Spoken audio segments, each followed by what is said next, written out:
Om Sri Lakshmi Narasimhaya Namaha. Valmiki Ramayana, Balakanda, chapter 46. Diti Contrives to kill Indra. Summary. Diti seeks for a son to kill Indra because Indra and other gods have killed her sons in the battle after churning milk ocean.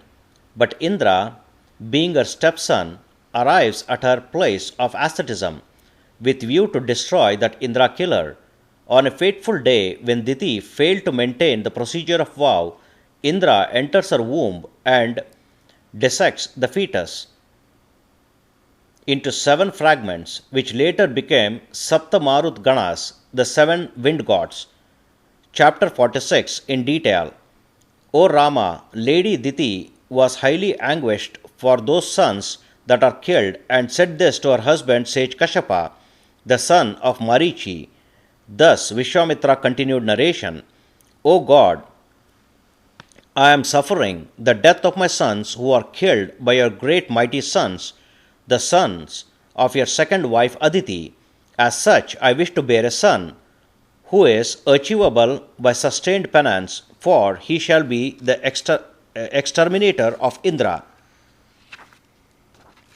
Such a bereaved mother as I am, I wish to take asceticism for a son who shall become an exterminator of Indra, and who shall be the ruler of worlds. As such, it will be apt of you to permit me for asceticism, and further it will be apt of you to accord me pregnancy with such a son. Thus Diti spoke to her husband Kashyapa. On hearing her request, the great resplendent sage Kashyapa, the son of sage Marichi, replied, Diti, who is deeply mournful, so be it. O aesthetically wealthy lady, you be praised.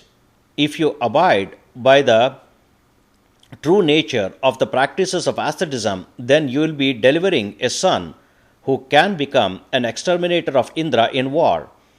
If you can complete 1,000 years of asceticism carefully, by my grace, you can deliver a son who can be a husbander of 3 worlds.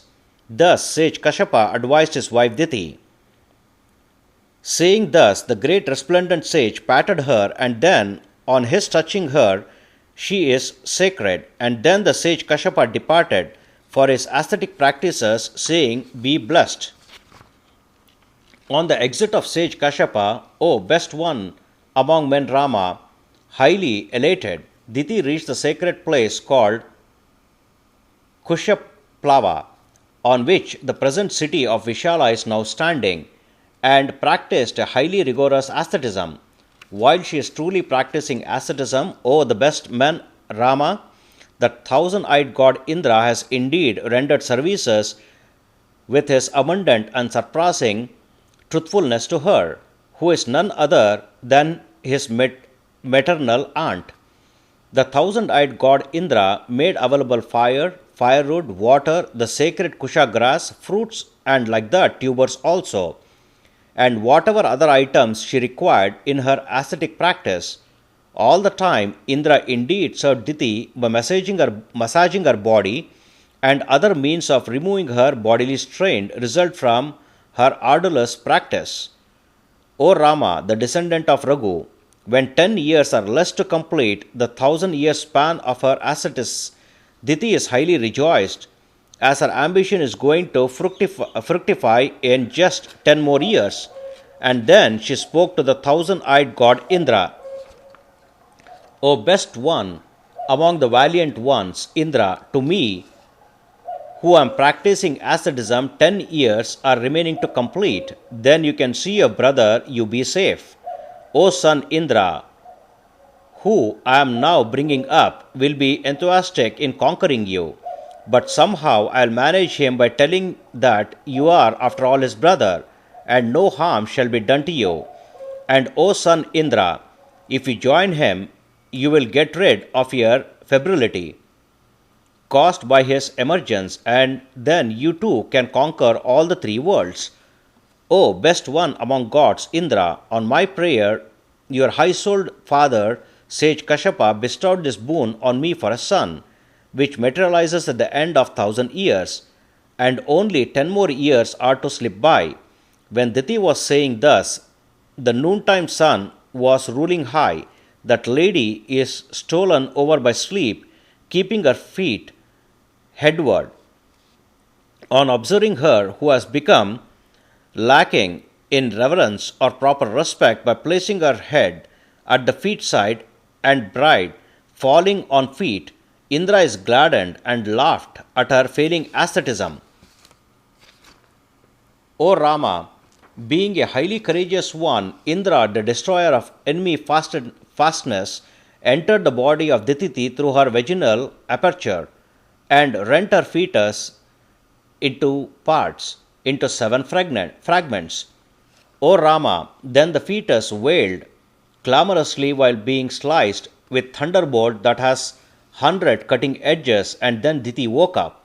Do not scream, do not scream. Thus Indra was coaxing the fetus, and even though that fetus is screaming piteously, the great resplendent Indra has gone on fragmenting it. Unkillable is my fetus, thus Diti raved. In that way, and then Indra fell out of the womb, honoring his stepmother Splee. Indra humbly folded his palms that are still handling his bloody thunderbolt, spoke to Diti. O lady, you have become impious when your bride touched your feet, and when you have gone to sleep in midday, and your vow is thwarted, that is defeated. Thereby I gained a chance to eliminate him who can eliminate Indra in battle. Hence, I fragmented your fetus into 7 fragments, and it will be apt of you to pardon me for the act of mine. So said Indra to Lady Diti. Thus, sage Vishwamitra continued his narration about the city of Vishala. Thus, this is the 46th chapter in Balakanda of Valmiki Ramayana, the first epic poem of India, Sri Moola Rama Vijayate. Om Sri Krishnarpanamastu.